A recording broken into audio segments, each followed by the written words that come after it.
अरे तू मेंगा आणि दिसतोस, अशी त्याची कमेंट आहे. ह्याला शिक्षण भेटलंय का नाही याच्या बापा बड्याला आणि सात पिढ्याला कुणाला ठाव. ह्यो एका व्हिडिओवर मला म्हणते तू माझ्याकडे. अरे तुझ्यासारखे मिशाला असे ताव देणारे का आमच्यासारख्या बायाजवळ 3 मिनिटं सुद्धा टिकत नसते. तुझ्यासारखे नामर्द लोक मिशाला ताव देऊन जो म्हणतोच ना. आणि तुला सांगते बाया मेंग्या नसत्या तर बाबा गड्याची जात मेंगी असती, म्हणजे ते मेंगे असते तर. पण त्या लोक का लय सन्मानानं जगते, त्यांना सुद्धा संविधानात सन्मानानं जगण्याचा अधिकार दिलाय, कारण ते नैसर्गिक असते. पण तू डबल ढोलकी धक्का स्टार्ट झाल्याशिवाय तुझी घरी गाडी चलत नसन भाड्या. आणि तू सांगत होती हे तू मेंगाई दिसते सण फलाना. अरे मी 2 लेकराची माय हाई. बाईला कमरे खालचा भाग असला रे असला तर ती मेंगी नसती, ती लेकरू बाळ झालं नाही तरच वांज असती.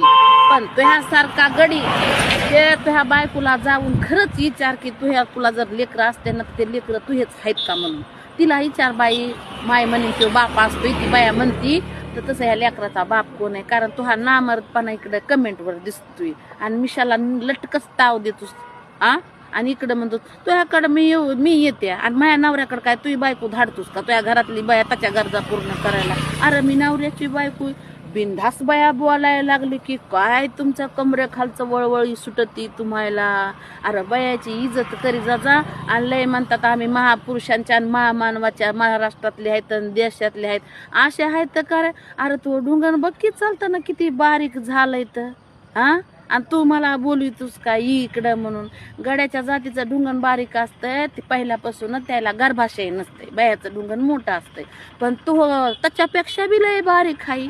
तो ह्या धक्का स्टार्ट गाडीनं तिकडं जरा जाय की. आणि मला म्हणे तू माय मेंगी दिसते मेंगा दिसते. अरे तू किती खनाळ असतं तू ह्या बायकोला दाखवून दे ना. अरे आम्हाला अडचण नाही, मी नवऱ्याला विचारायची सुद्धा मला गरज नाही. पण तू 3 मिनिटं सुद्धा टिकणार नाहीस. अरे आमच्यासारख्या बाया लय आहेत एनर्जीत. आणि तू चालला सांगायला रगत उचला ही मायाकडं फलानं दिसताना. मी 2 लेकराची माय आहे, संसारे खाई कार्यकर्ते आहे. तुझ्यासारखी अशी व्याकरण सुद्धा तुला लिहिता येत नाही भाड्या. तुझ्या 7 पिढ्याला सुद्धा शिक्षणाचा गंध आहे का नाही. आणि तू सांग तू का मला इकडं ते व्याकरण तसं तुझं भाड्या.